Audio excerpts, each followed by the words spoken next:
Hi, my name is Gilbert and I'm talking today about the Confucio Multidorm Fantastico.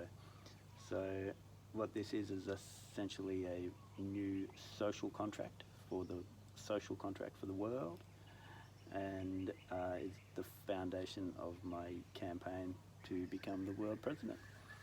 And so it's in two parts. We've got up the top here religion and ethics, so we're looking at a common framework for ethics and religion, and down here we're looking at a global political program.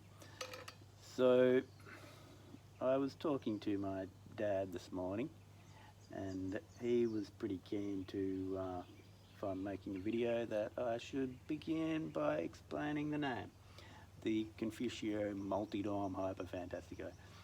So what happened was, in my teen years, around 30 years ago, I had a vision of yin-yang polarity, and this is the foundation of this analysis.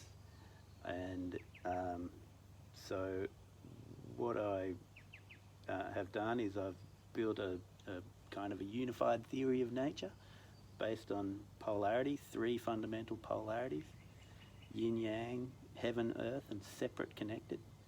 So within this pattern, within ourselves and the way we interact with others, the structure of existence itself, everything occurring within this same consistent pattern of polar forces.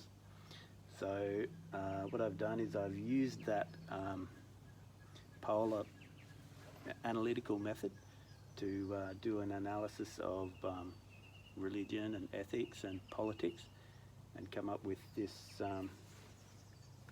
Confucio Multidorm Fantastico, this social contract.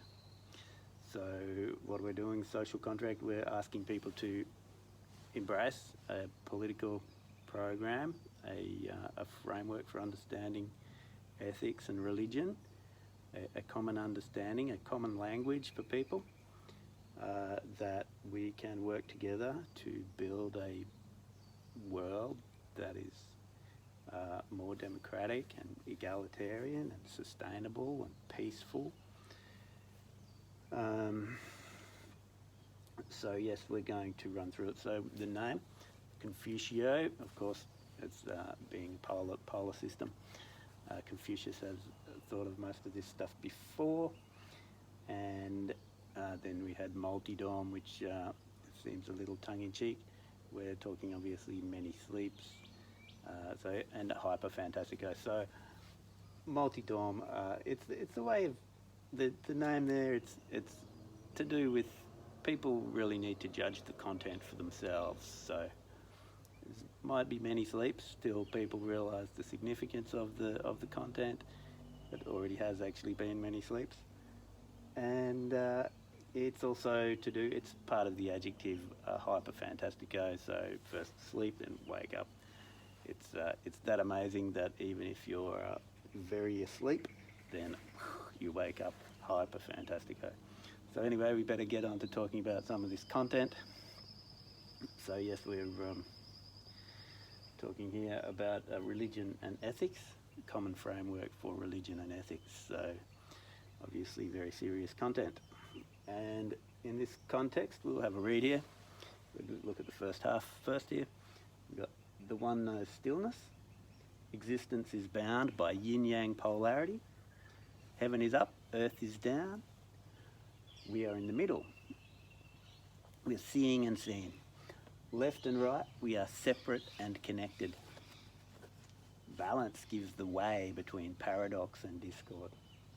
This is Islam, Tao, Yoga, middle way, golden mean. With the heart's power to balance love and justice, to know subtle vibrations as they come and go, the light of the one shines through us directly. So yeah, we've got these religions written here: Islam, Tao, Yoga, middle way. Also the way here is the way of Jesus. The way is Tao, the way, Islam, the way, the middle way, Buddha. Golden mean is Aristotle. So this is coming out of the Greek tradition first, perhaps. We're talking about a framework for understanding ethical choices. So if we go, so this here, separateness, connectedness. If we're community and we're individual and we're strong and we're gentle and we're competitive and we're cooperative. So but the way that we interact, the way that we are, fits within this polar framework, separate, connected. And so, for example, we derive rights as individuals, and we also derive rights as members of community where we are mutually obligated within that community. So understanding this dual framework for how we interact and are, and how we make ethical choices, how we bring about ideal circumstances, it's fairly widespread. This framework of understanding the binary conditions. So we had Socrates with the dialogue, where you have a process of back and forth discussion, where one person has an idea, another person has a divergent idea, and through this back and forth discussion we come to a common understanding. And so then we also have this process of dialectics from this tradition as well. We had Hegel, and Marx was interested in that, and we have dialectic progressions in the structure of the political system. For example, you've got individualism and capitalism, and then you've got collectivism and communism. They struggle against one another. If the society becomes too individualistic, the forces of collectivism will rise up. What about us as a community? Becomes too collectivized and you've got to do everything as part of the community, then what about our freedom? So you have this back and forth, and the same within ourselves. We're strong. If we're too strong, then sometimes we'll also be pathetic and weak. So there'll be this, as we learn, we swing between these extremes: too strong, too pathetic, too collectivistic, too individualistic, too separate, too connected. And you have this dialectic swing, and you'll also have this trend toward an ideal where you have balance, where the two binary conditions are mutually supportive. So you have cooperation and competition, you have love and justice, you have freedom and social cohesion. You'll have this situation where our rights, where our individual rights and our collective rights are mutually supportive. Again, it's the balance, when we have this balance, then so it's in our body. Heart's in the middle there like that, heaven is up, earth is down. We've got these different requirements of how to live on the left and right here. We've got, on the one hand, we want to be strong and individual, and we've got our rights as individuals. We're naturally competitive, and we also want to commune as a community, want to cooperate, we want to be soft and gentle. So we interact in both of these frameworks, and in any circumstance we might be too strong or we might be too weak, or we can be well balanced. So with that balance, we say we bring in this balance. The heart is sacred, we ascend, we sit with the Holy One, heaven comes through us to earth. So this is clearly spelled out in the Quran. This concept of both the middle way and golden mean are mentioned in the Quran. And it's the same religion of Jesus and Moses and Abraham. That's all specific quotes, and it's called the way, and the way is with these binary conditions, polar framework for understanding these ideals. And so just in contrast, we'd look at the last 500 years or so has really been dominated by this concept of individualism. So So you had the Enlightenment, the European Enlightenment. You had Descartes, the philosopher, really spelled out this philosophical concept of the separateness of the individual. So you have this natural competition underlying economics. We have ideals of democracy defined in terms of the freedom of the individual. You have rights as individual human rights, cosmopolitan ethics. You have all of, so on the left and the right of certainly Western politics, you have this liberal, when we're talking about politics, this individualism, this individualistic method of analysis is called liberalism. So you have liberal politics dominating both left and right-wing political agendas, with free market capitalism and progressive liberal interpretation of rights and the structure of so identity politics and stuff in that context. So with this common framework for ethics and religion, we have the Tao again is another good example, where we have balance defines the ideals.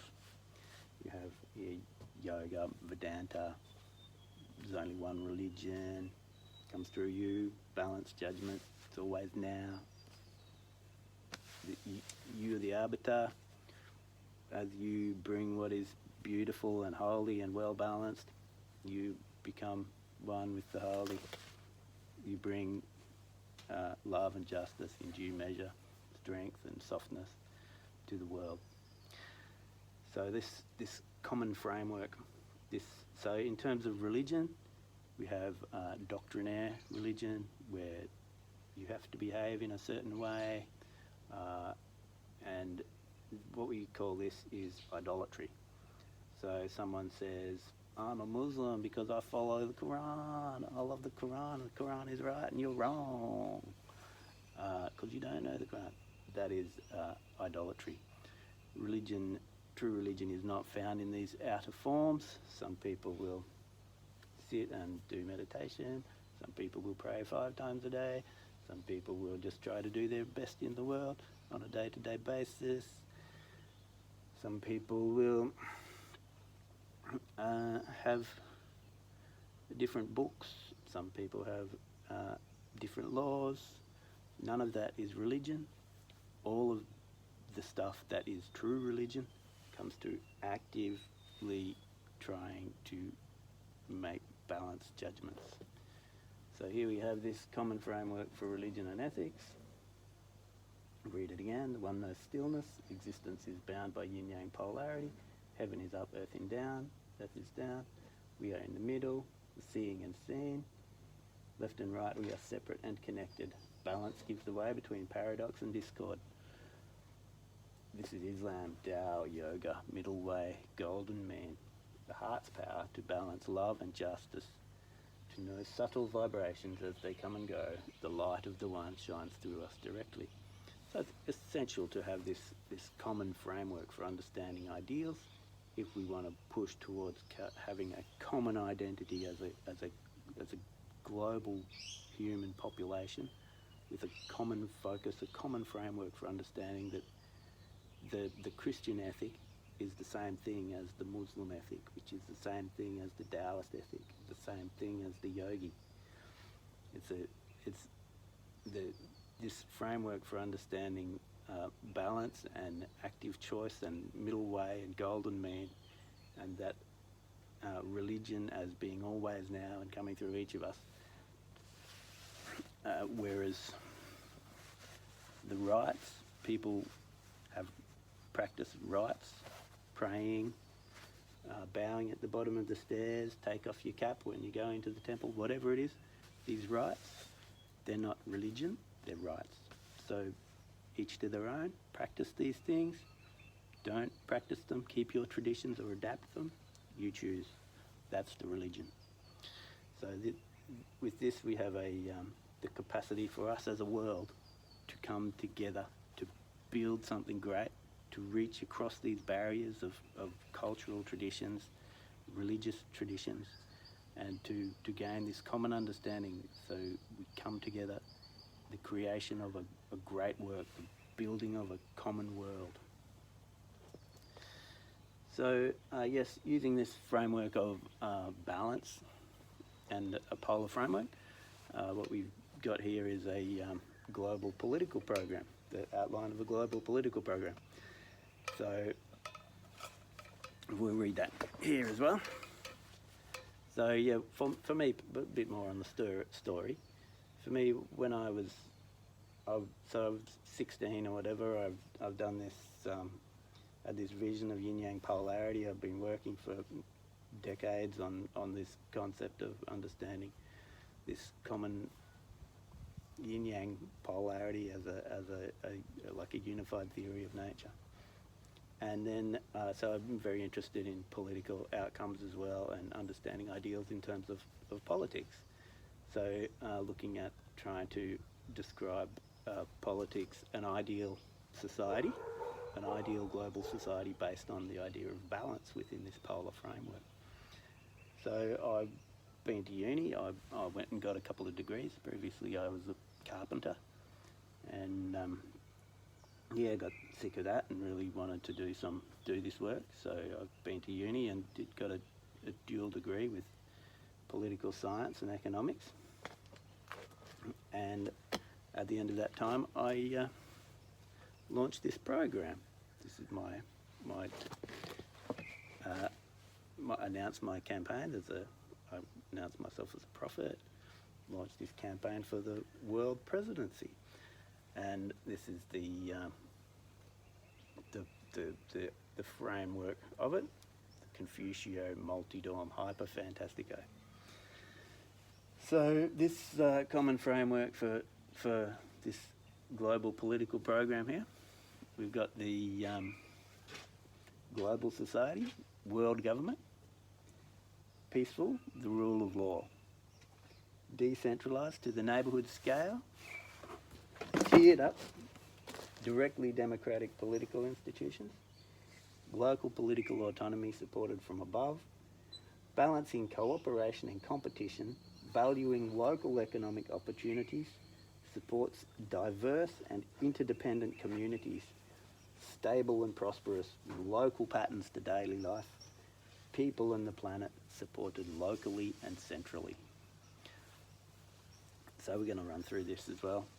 We have this world government here, so and tiered up from the neighbourhood scale, peaceful with the global rule of law. So we have global political institutions that are, in this case, directly democratic, so representatives of the geo-regions, for example, the Oceania or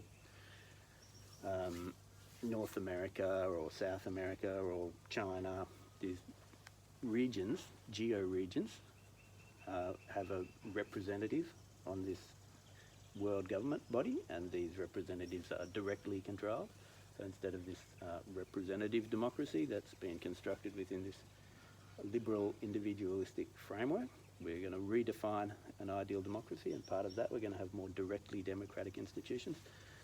We'll talk about how this is tiered up from the globe, from the local scale, necessarily tiered up from the neighbourhood scale.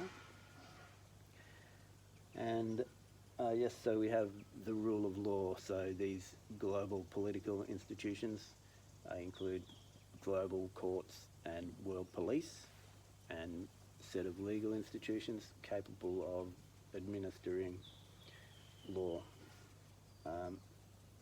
So, for example, in Myanmar, recently, a couple of years ago, we had the Myanmar military decide that they wish to be rid of the Rohingya people who had been living as an ethnic group within that nation for around 400 years.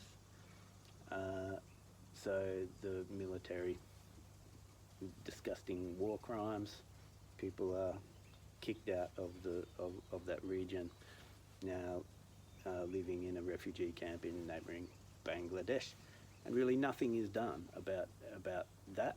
There's been no capacity globally or regionally, no political will to support what seems to me a clear legal situation, a legal outcome, whereby these people who have been in this country for so long have rights and should have legal protection to remain in this country, and legal protection against persecution, murder, mass rape, etc., eviction, ethnic cleansing. These people really deserve to be protected from these crimes, but the institutional capacity to protect them just doesn't exist. So what we want to do is we want to build this capacity within the global political institutions to support these people, such as the Rohingya, or there's plenty of other examples where the rule of law. We might, for example, look at determinations around who lives where, who is able to. Another bone of contention at the moment, the China in the South China Sea. We have a situation where US, Australia say that it's illegal for China to build a big military base there, and China saying we're going to do it anyway. So, and this huge Cold War, what's it called, this build-up of arms, this arms race. So if we have the institutional capacity at that global scale to support the rule of law, world police, legal institutions, courts, then we can look toward the dismantling by mutual consent of these national militaries. So we have the capacity to build world peace, lasting world peace. Necessary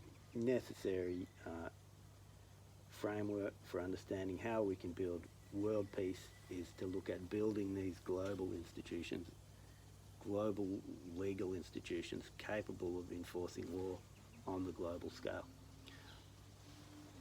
So we want to decentralise this whole thing, so that small communities, nations within the world, nations within geo-regional political institutions, say for example Australia within Indonesia and the Pacific. Australia is an autonomous political unit running its own legal institutions, running its own government institutions, but at the same time operating within those broader political institutions. So you want to decentralise the system, not just to the national scale, but right down to the neighbourhood scale. This is really necessary in terms of building directly democratic political institutions, because if we're looking beyond the neighbourhood scale at the first tier of a governance system, then we really can't have participatory governance. For this tiered up, directly democratic system to work, you've got to have these cohesive political units at that smallest scale where people are able to participate directly and as a group are able to have a representative within the town, the governance of the town. So you have the neighbourhood, then the town, then the village, so neighbourhood, then the village, then the town, then the city, then the nation, the geo-region, then the world. So with this tiered up decentralised system, you have these local communities that are self-managing and with their directly controlled representatives on the broader system and the broader political unit. So we're looking down at the neighbourhood scale. We have say between 30 and 200 people. You're just pulling numbers here. These things need to be built, and these where we're talking about here, this dynamic tension between separateness and connectedness. You want the freedom of the individuals within the political unit. At the same time, you want the cohesiveness of the political unit. So there's these tensions. If you have if you go beyond these numbers we had here, say 200, if you go beyond this scale, then you're starting to lose all this capacity for people to contribute individually, for individuals to have a say in these decisions that are affecting their lives. You're beginning to undermine the capacity of the directly democratic system to be actually representative of the people, because you're going to have where the elected representatives will be more elected rather than directly controlled, and under the direction, the specific direction, being told how to vote, being immediately recallable, being essentially employed directly by the neighbourhood. You have to have this at a manageable scale, so you can have participatory governance at that smaller scale, and you can tier that up. Yes, so if you have not enough people in the neighbourhood, we go with the lower number that we picked was 30. If we have less people than that, then we'll find it becomes overly bureaucratic, and it's not worth the benefits gained from having governance at that scale will be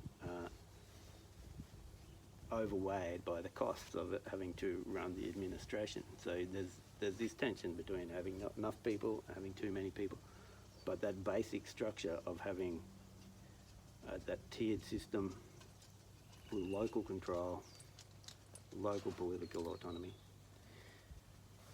amidst the broader governance system this is a key component of this global political program here, where we're talking about this local communities and this tiering up, this global political system with local autonomy and this redefined democracy in terms of a more directly democratic system. So, and we're also talking about economics here in this little system. So we've got governance and economics in this thing here. So we're talking about cooperation and competition as dual drivers of the economy. So when we interact together, we're naturally both competitive, where each of us is doing our own thing. So there's this natural competition between us, which is the essential founding concept of capitalism with Adam Smith.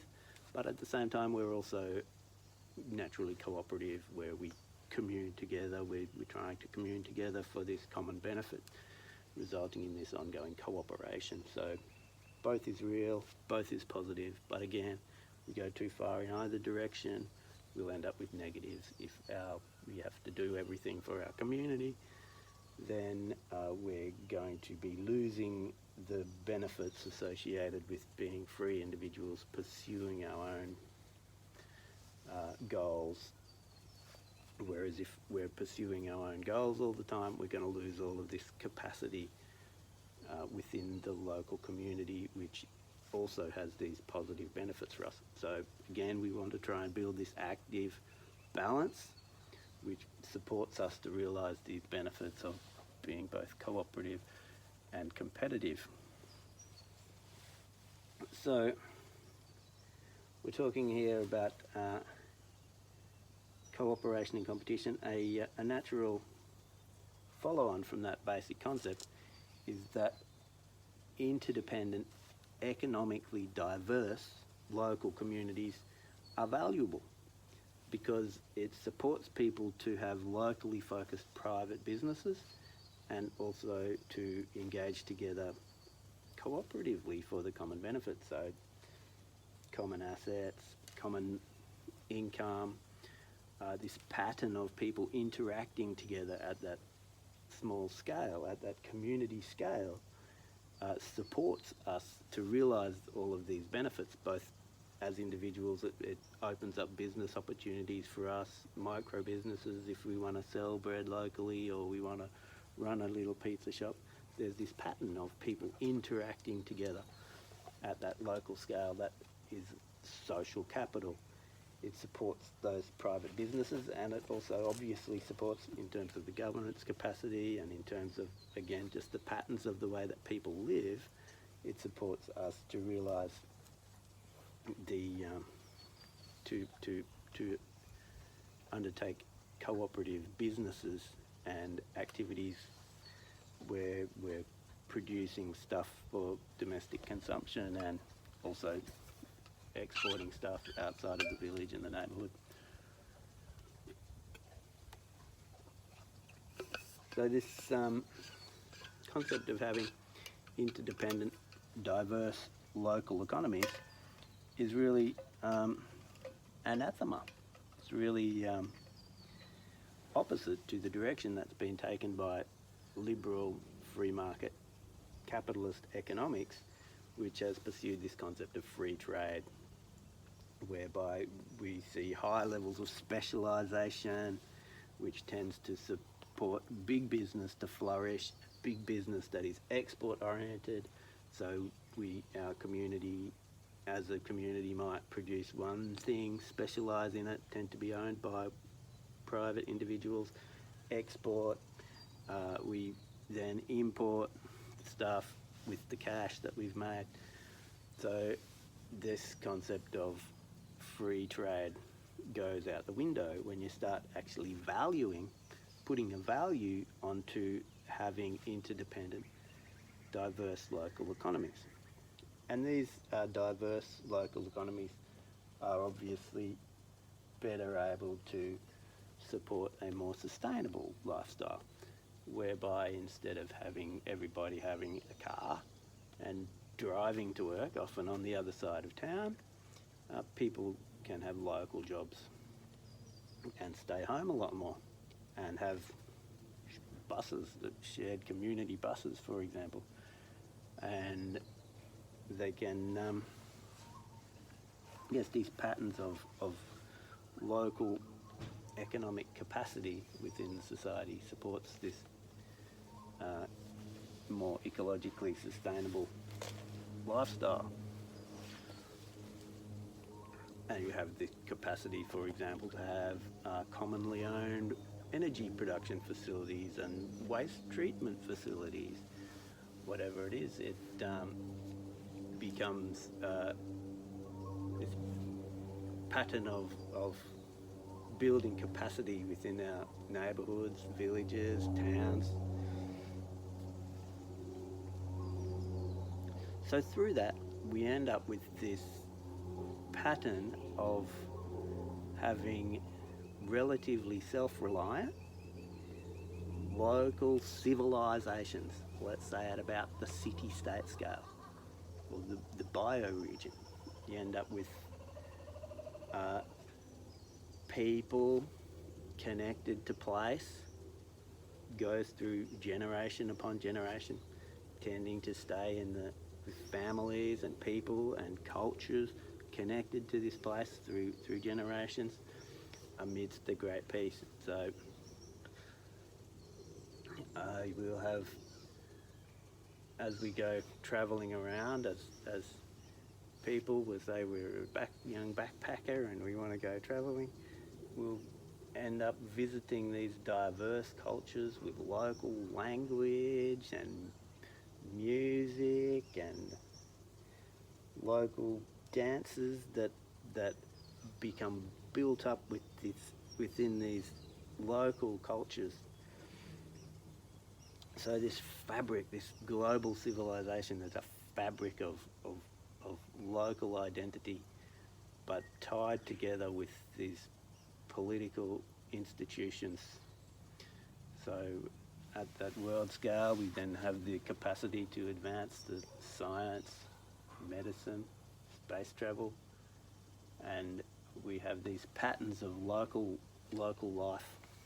We can start offering things like a local job guarantee. And then we spoke a bit about free trade. So policies that I support include a single global currency value. So it's the same, costs much the same to produce something locally as it does to produce it somewhere else. And there is the locality tax, whereby if somebody wants to buy a loaf of bread and they want to import their bread from the next city, then the local community is suffering an opportunity cost. Here we are again, we're valuing the local economic opportunities.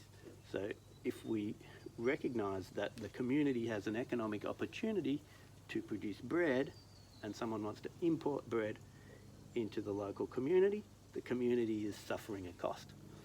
So we're talking about compensating the community with a series of trade tariffs applied down to the neighbourhood scale.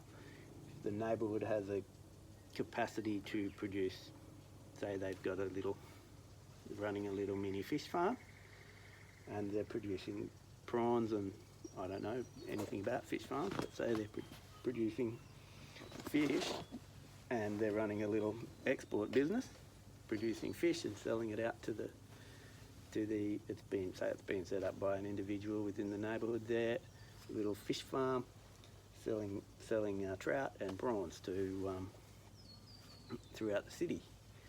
And then someone's like, I don't like those prawns, I'm not going to eat those prawns, I want to buy prawns from China because they're cheaper. And so that's fine, you buy the prawns from China, but there's a cost to the neighbourhood. Everybody says, I'm buying all my prawns from China, and so everybody's saying that, and the local prawn business goes out of business, the prawn business goes out of business, and then the bread making business goes out of business, and then the capacity for us as a neighbourhood to have a shared swimming pool becomes diminished. All of this economic capacity of our communities, piece by piece, becomes vacuumed out. This is exactly what's happened. We've ended up in this society of individuals. We're all sitting in cars. People don't know their neighbours. And so we want to move away from that concept of free trade, start looking at having interdependent, diverse local economies where people have an incentive to be interacting with one another, buying stuff, doing stuff together at that smaller scale. So that's a question. That is an economic. You can put it into a graph. Value, measure the value of the local economic opportunity, and then we can begin paying compensation in the form of trade tariffs to neighbourhoods, towns, villages. Have a common purse. Begin building that local capacity. So, okay, I think we're coming toward the end here. So we just want to review. What we've offered here is a social contract. So we're obviously lacking a detail in terms of how to build these political institutions, in terms of the rights theory, for example. We've got rights as individuals and we've got rights as members of a community. So one is obviously more progressive, one more conservative. Where on the conservative side we have national identity, and we have where we're expected to do our bit for the nation. We have rights as members of a nation, with everybody doing stuff for the nation. Citizens of a nation have rights that people who are not citizens do not have. Whereas in the cosmopolitan ethics, every individual has the same set of rights, irrespective of any border. Your rights are the same, you have these individual human rights. So this has been dominated by that liberal concept of cosmopolitan ethics at the uni. Again, we have this dominance across many subject areas of this liberal individualism.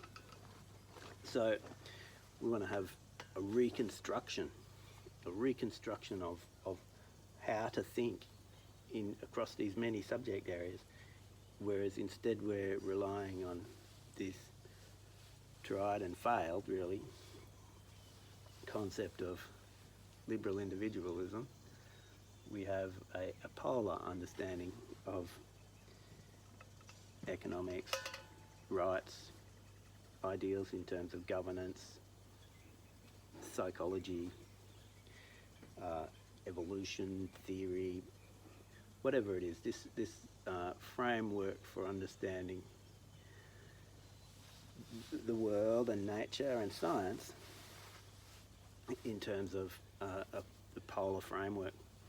There's obviously a lot of work to do in terms of detail, but we already have the essential framework. This is what we want to build.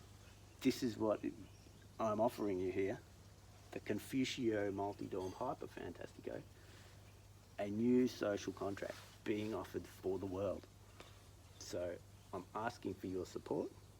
For me, I wish to become the world president, to serve you in the interest of the people. So I'm seeking your support personally. More specifically, I'm asking you to make this judgment for yourself. Here we refer again to the name. In a way, it's deliberately obfuscatory when I made this name. It's deliberately, I'm not giving you something. It's not just the Hyper Fantastico. It's you need to think of it for yourself. You need to make the judge and actively make the judgment and decide and choose. And then we, as a global society, choose together to bring about this more sustainable, more democratic, more egalitarian, peaceful, global human society.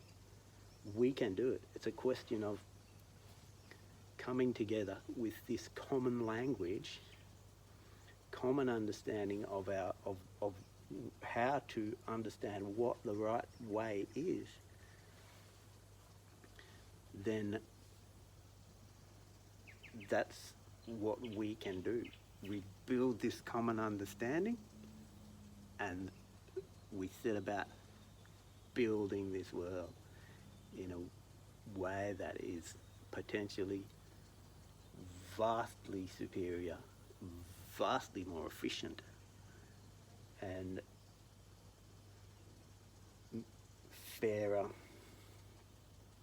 and more reflective of the natural order of things. So finally, this is what I'm asking you to consider, that the world, nature, has a polar framework, and that ideals reside in balance. In this way we can understand a common framework for ethics and religion. We can also define a global political program with interdependent, diverse, local civilizations tiered up in the political system to the global scale, with world government, the rule of law, local political autonomy within the broader, cohesive global society. So please like the page and comment, ask questions, and let's bring it. Thank you.